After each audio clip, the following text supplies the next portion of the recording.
Magluluto tayo ng adobong manok. Ayan. Try nyo yung adobong manok na ganito. So, mamarinate ko siya sa toyo, suka, kalamansi, at pamintang durog. Yan. Marinate nyo siya kahit mga 15 to 30 minutes.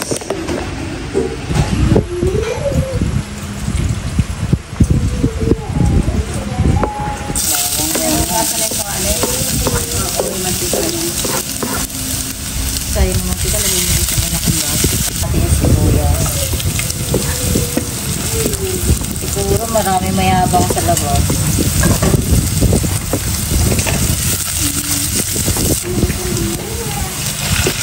Mga manok muna.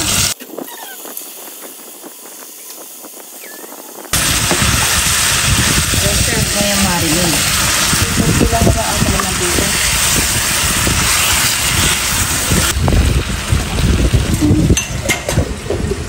Iwan saglit pero dapat balikan.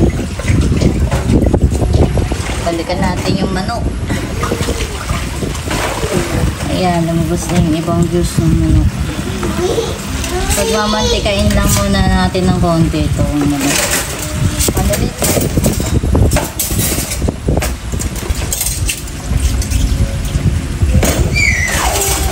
Lagyan natin ito marinade.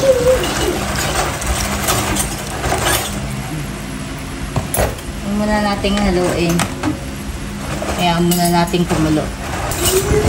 Ayan, pag kumulo na, kaya natin ang pamintang buo.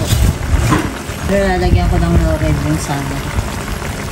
Ako maglalagyan ko ng sinte. Tuloyin ko na.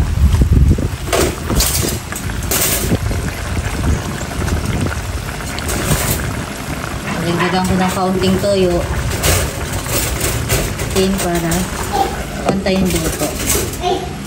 Balikan natin yan. Tingnan natin ang ating adobong manok. Yun! Malapot na yung sabaw. Titikman na natin. Adjust yun na lang sa panlasa nyo. Sarap!